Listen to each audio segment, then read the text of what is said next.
Dear student, आज की class में हम लोगों को ब्रोंस्टेड-लॉरी का कॉन्सेप्ट पढ़ना है। ब्रोंस्टेड-लॉरी का अम्ल और क्षार पर क्या कॉन्सेप्ट है, इसको जानना है।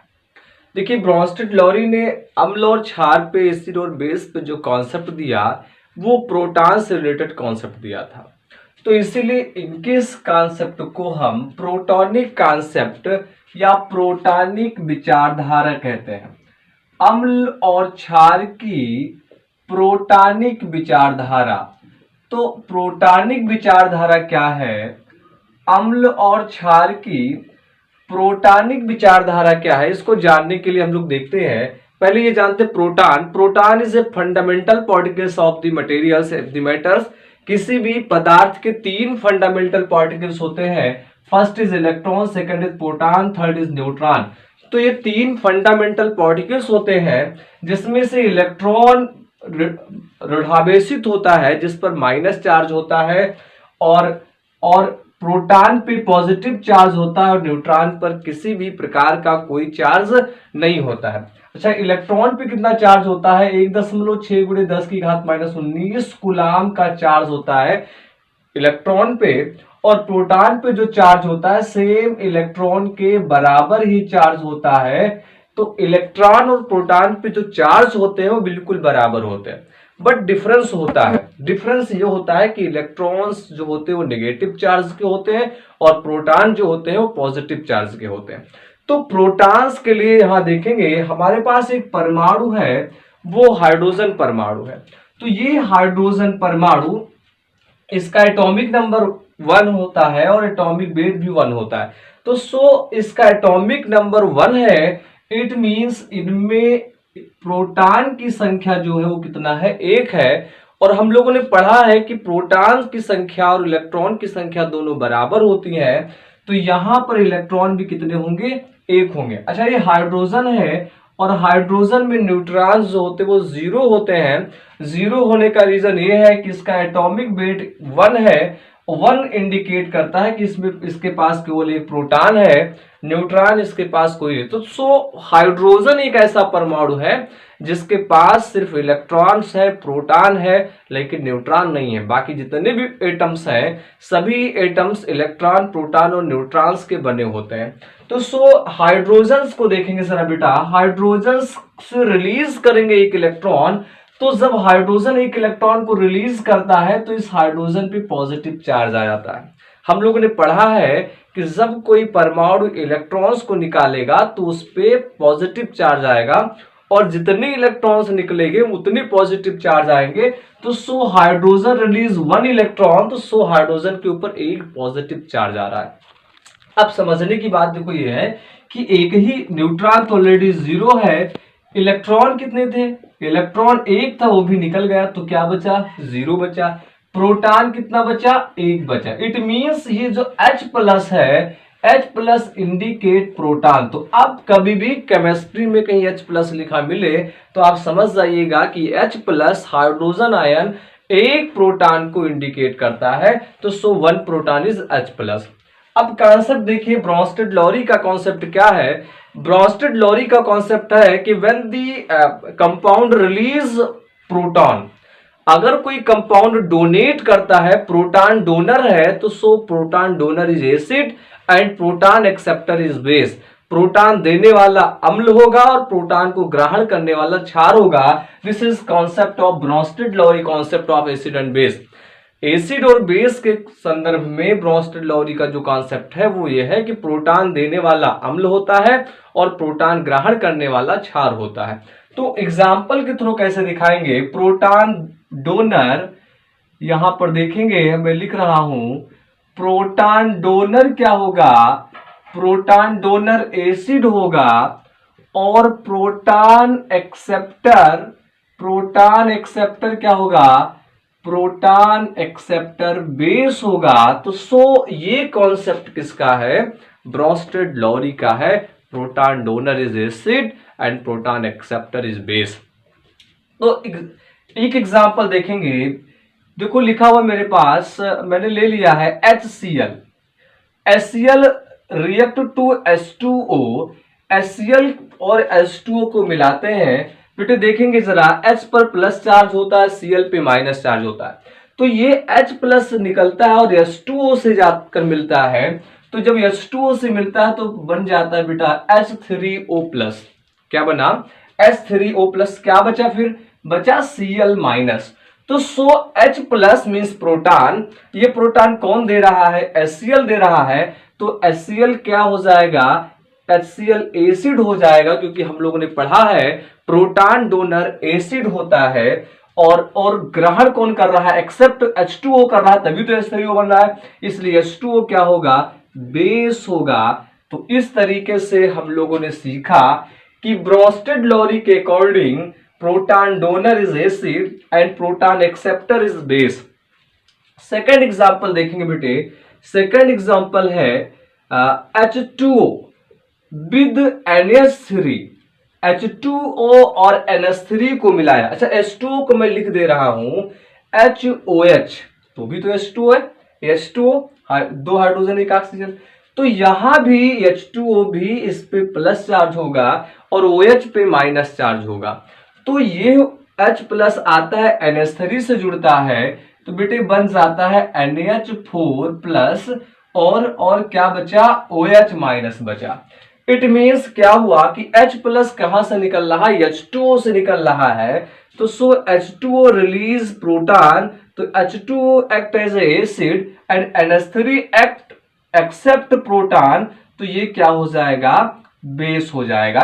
इस तरीके से हम लोगों ने देखा कि अम्ल और क्षार। हाँ, लेकिन इसमें जरा देखो, इसके ऊपर का जो रिएक्शन है उसमें H2O बेस है, नीचे का जो रिएक्शन है उसमें H2O किसका वर्क कर रहा है? एसिड का वर्क कर रहा है। इट मीन्स ये डोनेट करता है, ये प्रदर्शित करता है कि H2O एम्फोटेरिक है। एम्फोटेरिक मीन्स उभयधर्मी, मीन्स अम्ल का भी गुण रख रहा है और क्षार का भी गुण रख रहा है। ऐसे पदार्थ जो दो नेचर रखते हों, अम्ल का गुण भी और क्षार का भी गुण, तो वो उभयधर्मी होते। तो यहां पे H2O जिस उभयधर्मी का वर्क कर रहा है, मीन्स क्या है कि जब H2O किसी एसिड के साथ होता है तो वो क्षार जैसा व्यवहार करता है, और जब H2O किसी बेस के साथ होगा, किसी क्षार के साथ होता है, तो वो अम्ल जैसा बिहेव करता है। ये H2O की प्रॉपर्टी है। तो नेक्स्ट देखेंगे, इस तरीके से हम लोगों ने सीखा protonic concept of acid and base. अब देखिए, हम लोगों को आज जानना है कॉन्जुगेटेड बेस पेयर किसे कहते हैं। देखेंगे यहां पे conjugated acid and base pair. तो कॉन्जुगेटेड एसिड बेस पेयर किसे कहेंगे? इसको जरा हिंदी में देखेंगे। हिंदी में इसे कहते हैं संयुग्मी। कॉन्जुगेटेड को कहेंगे संयुग्मी अम्ल और क्षार, संयुग्मी अम्ल क्षार युग्म। तो कॉन्जुगेटेड एसिड बेस पेयर क्या होंगे? तो यहां हम लोगों ने इतना सीखा। अब इधर देखेंगे सभी लोग, H3O प्लस हाइड्रोनियम आयन है, क्लोरीन आयन है, हाइड्रोक्सिल आयन है, अमोनियम आयन है। तो हम अब राइट हैंड पे देखेंगे बेटे, अगर इन दोनों, ये देखो पेयर में, अगर इस पेयर से H प्लस निकल जाए तो ये पुनः H2O हो जाएगा, और ये H प्लस जुड़ेगा तो HCl हो जाएगा। मीन्स ये क्या है कि इन दोनों में किसका डिफरेंस है? H प्लस का डिफरेंस है, प्रोटॉन का डिफरेंस है। तो ऐसे पेयर जिसमें प्रोटॉन्स का डिफरेंस होता है, H प्लस का डिफरेंस होता है, ऐसे पेयर को अम्ल क्षार युग्म, संयुग्मी अम्ल क्षार युग्म या कॉन्जुगेटेड एसिड बेस पेयर कहते हैं। नेक्स्ट इसमें देखेंगे, इस पेयर में देखेंगे आप लोग, तो NH4 है, यहां से अगर H प्लस निकल जाए तो यहां NH3 हो जाएगा, और ये H प्लस और इससे जुड़ेगा तो ये फिर से H2O हो जाएगा। मीन्स बेटा ये है कि इन दोनों में किसका डिफरेंस है? इन दोनों में H प्लस का डिफरेंस है, प्रोटॉन का डिफरेंस है। ऐसे पेयर्स जिसमें प्रोटॉन्स का डिफरेंस होता है, ऐसे पेयर को हम कॉन्जुगेटेड एसिड बेस पेयर कहते हैं। तो conjugated acid base pair is those base pairs, acid base pairs which are differs to only protons difference. जिसमें प्रोटॉन का डिफरेंस होता है उसे कॉन्जुगेटेड संयुग्मी अम्ल क्षार युग्म कहा जाता है। तो ये दोनों पेयर कैसे हैं? ये संयुग्मी अम्ल क्षार युग्म है। ये दोनों कैसे हैं? संयुग्मी अम्ल क्षार युग्म। तो अम्ल क्षार युग्म को डिफाइन करना हो तो आप कह सकते हैं ऐसे पेयर जिसमें प्रोटॉन का डिफरेंस होता है, ऐसे युग्म जिसमें प्रोटॉन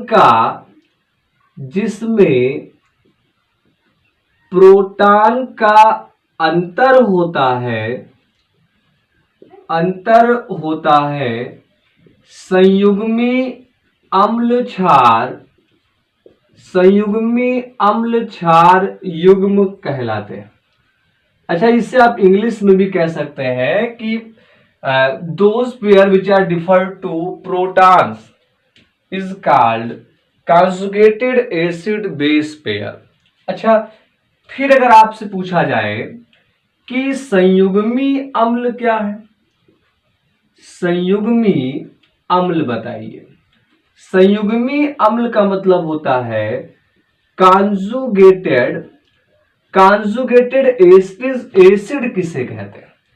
तो हमें डिफाइन करना है कॉन्जुगेटेड एसिड के लिए। उसके लिए जरा देखो, यहां पर देखेंगे ये एसिड है और जब इस एसिड से प्रोटॉन निकलता है, H2O से जुड़ता है तो बन जाता है H3O+ और ये क्लोरीन आयन है।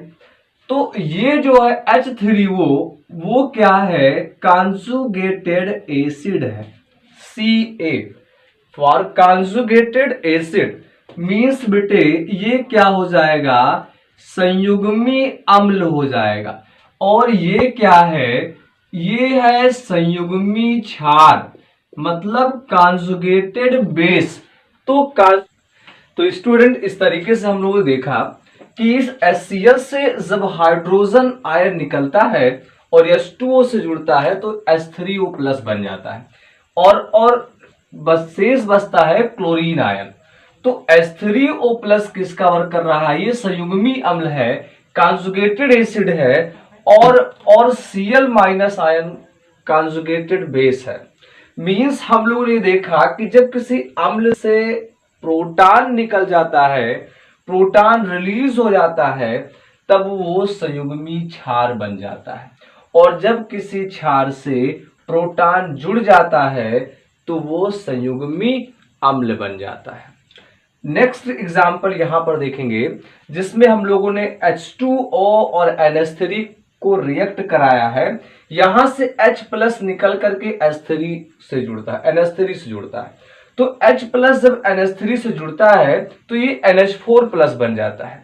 अब ये H+ बेस से जुड़ रहा है, क्षार से जुड़ रहा है, और जब प्रोटॉन क्षार से जुड़ेगा तो जो बनेगा वो क्या होगा? वो कॉन्जुगेटेड एसिड होगा। मींस क्षार से जब प्रोटॉन जुड़ जाता है तो वो कॉन्जुगेटेड एसिड बन जाता है। मींस अमोनियम आयन जो है वो संयुग्मी अम्ल है। मींस अमोनियम आयन क्या है? संयुग्मी अम्ल बोलेंगे इसे। अब देखेंगे यहां पर H2O से शेष क्या बचा? OH आयन बचा। तो ये OH आयन क्या होगा? कॉन्जुगेटेड बेस होगा। मींस हम इसको क्या कह सकते हैं? संयुग्मी क्षार कह सकते हैं। तो इस तरीके से हम लोगों ने देखा कॉन्जुगेटेड एसिड और कॉन्जुगेटेड बेस। कॉन्जुगेटेड एसिड कब बनता है? जब किसी क्षार से प्रोटॉन ऐड होता है, प्रोटॉन जुड़ता है, तब कॉन्जुगेटेड एसिड बनता है। और कॉन्जुगेटेड बेस कब बनता है? जब किसी अम्ल से प्रोटॉन निकलते हैं, प्रोटॉन रिलीज हो जाते हैं, तो जो शेष बचता है वो कॉन्जुगेटेड बेस होता है। तो इस तरीके से अगर संयुग्मी अम्ल के बारे में हम लोग को लिखना हो, संयुग्मी अम्ल क्या होते हैं उसको बताना हो, तो हम बता सकते हैं कि जब प्रोटॉन किसी क्षार से जुड़ जाता है, प्रोटॉन क्षार से जुड़ता है तो क्या बनाता है? संयुग्मी अम्ल बनाता है। तो इस तरीके से संयुग्मी अम्ल डिफाइन हुआ। अब संयुग्मी क्षार लिखना हो कि संयुग्मी क्षार क्या होता है। संयुग्मी क्षार का मतलब होगा कॉन्जुगेटेड बेस। तो कॉन्जुगेटेड बेस को एक्सप्लेन करेंगे कि जब किसी अम्ल से प्रोटॉन निकल जाते हैं तो जो शेष बचता है वो संयुग्मी क्षार कहलाता है। क्या लिखेंगे, जब अम्ल से एसिड से अम्ल से प्रोटॉन मतलब H प्लस निकल जाता है तो क्या बन जाता है, संयुग्मी क्षार कॉन्जुगेटेड बेस संयुग्मी क्षार बन जाता है। तो इस तरीके से आप लोग कॉन्जुगेटेड एसिड और कॉन्जुगेटेड बेस के बारे में लिखेंगे। और कॉन्जुगेटेड एसिड और बेस का देखिए एग्जांपल और लेना है जिसमें आप लोगों को सर्च करना है कि कौन सा कॉन्जुगेटेड एसिड होगा और कौन सा कॉन्जुगेटेड बेस होगा। देखिए एग्जांपल है CH3COOH, ये एसिटिक एसिड है which are react to NH3। तो जब ये एसिटिक एसिड NH3 से जुड़ेगा तो H निकलेगा CH3 से, क्योंकि यहां पे H प्लस होगा और CH3COO पर माइनस चार्ज आएगा। तो H प्लस आकर के जब NH3 से जुड़ेगा तो ये हो जाएगा NH4 प्लस और यहां पर क्या बचेगा शेष CH3COO minus. CH3COO minus acetate ion होता है और NH4 प्लस अमोनियम आयन होगा। तो ये प्रोटॉन निकल रहा है, इसका मतलब ये क्या है, ये एसिड है और यहां प्रोटॉन एक्सेप्ट कर रहा है, इसका मतलब ये क्या है, बेस है। और अब देखिए जरा, ये प्रोटॉन निकलकर NH3 से जुड़ा और जब NH3 से जुड़ा तो NH4 बना। इट मींस NH4 क्या होगा, बेस है। बेस से कौन जुड़ रहा है, प्रोटॉन जुड़ रहा है। और जब बेस से प्रोटॉन जुड़ता है तो क्या बनेगा, कॉन्जुगेटेड एसिड बनेगा और शेष जो बचेगा बेटा वो कॉन्जुगेटेड बेस हो जाएगा। इस तरीके से आप लोगों को सर्च करना है HCN रिएक्ट टू NH3। आप लोगों को बताना है NH3 से जब H यहां प्लस में टूटेगा, ये माइनस में टूटेगा, प्लस आकर के NH3 से जुड़ेगा और जब प्लस आकर के NH3 से जुड़ेगा तो बन जाएगा NH4 प्लस और प्लस Cn माइनस। अब आपको बताना है इसमें, ये तो एसिड हो जाएगा क्योंकि प्रोटॉन रिलीज कर रहा है, ये बेस हो जाएगा क्योंकि प्रोटॉन एक्सेप्ट कर रहा है। लेकिन ये और ये क्या होगा, ये आप लोग को बताना है कि यहाँ पे अमोनियम आयन और साइनाइड आयन ये क्या है, कॉन्जुगेटेड एसिड कौन है और कॉन्जुगेटेड बेस कौन है। और इससे पहले आप इसको नोट करें, उसके बाद डेबी की पॉस्टुलेट्स हम लोग को पढ़ना है।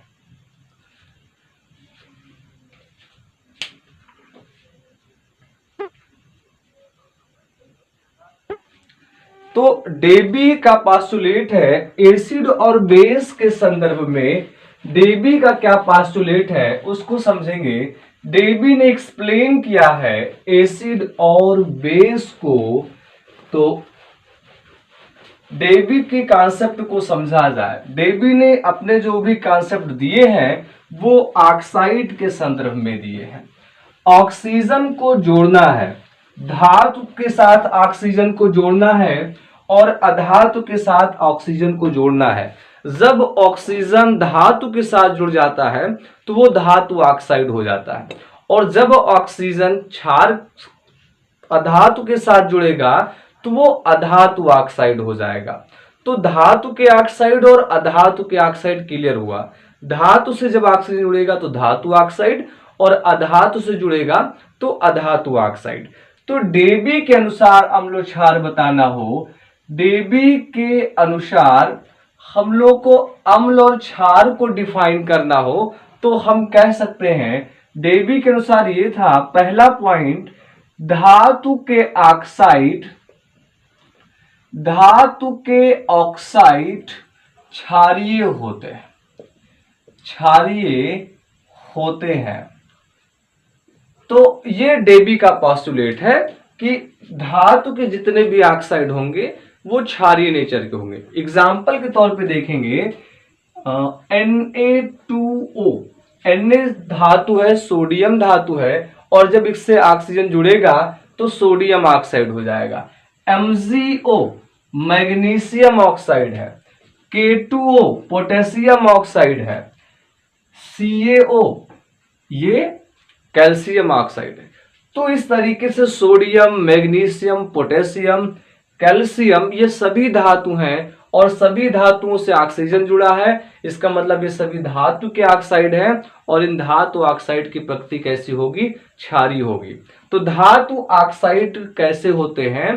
क्षारीय प्रकृति के होते हैं। क्यों होते हैं बेटे? उसका रीजन ये है कि Na2O रिएक्ट टू H2O। अगर Na2O की अपक्रिया H2O से कराई जाए तो जरा देखिए बेटा, कितने Na हैं? 2 Na है, और O कितने हैं? 2, और 2 हाइड्रोजन। तो बना बेटा 2NaOH। 2NaOH मतलब सोडियम हाइड्रोक्साइड बना। इसका नाम हो जाएगा बेटा सोडियम हाइड्रोक्साइड। और हम लोग जानते हैं कि जो सोडियम ऑक्साइड होता है वो क्या होता है?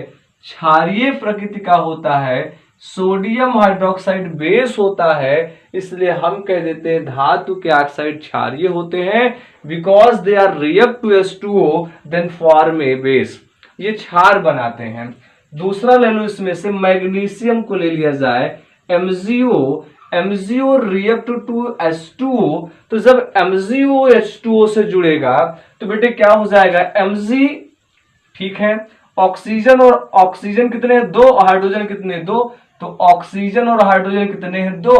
बन गया बेटा MgOH का whole twice. Mg means magnesium और OH मीन्स हाइड्रोक्साइड, तो इसका नाम हो जाएगा मैग्नीशियम हाइड्रोक्साइड। और मैग्नीशियम हाइड्रोक्साइड का नेचर कैसा होगा? तो मैग्नीशियम हाइड्रोक्साइड बेस होगा।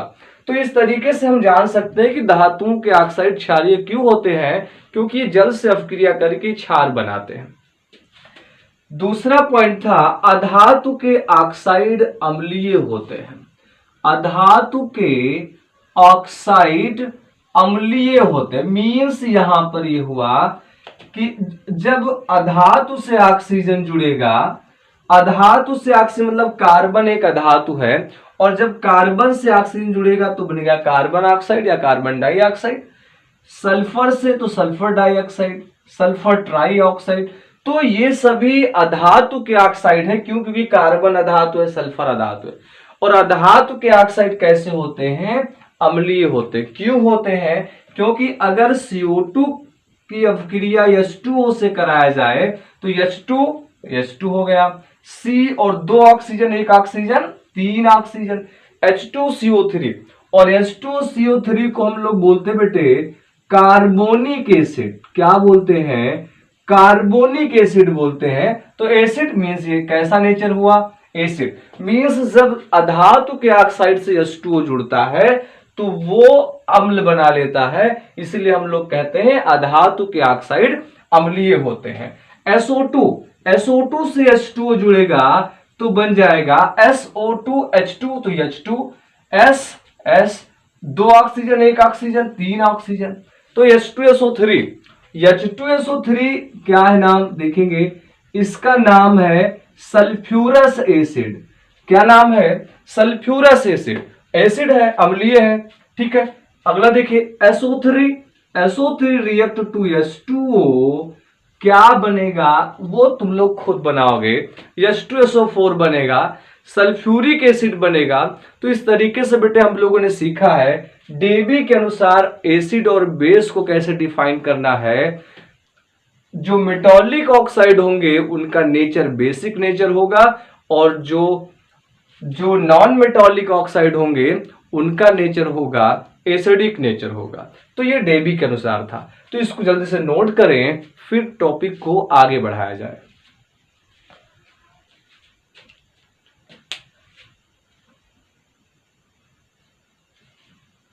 तो डेबी के डिफाइन करने के बाद एक लुईस कॉन्सेप्ट है, एसिड बेस को डिफाइन करने के लिए लुईस का कॉन्सेप्ट है। और ये जो लुईस का कॉन्सेप्ट है ये लास्ट कॉन्सेप्ट है एसिड बेस के संदर्भ में। अच्छा, लुईस का कॉन्सेप्ट क्या है? कुछ ऐसे यौगिक है बेटे, उसमें ना तो हाइड्रोक्साइड दिखाई दे रहा है ना तो हाइड्रोजन दिखाई दे रहा है।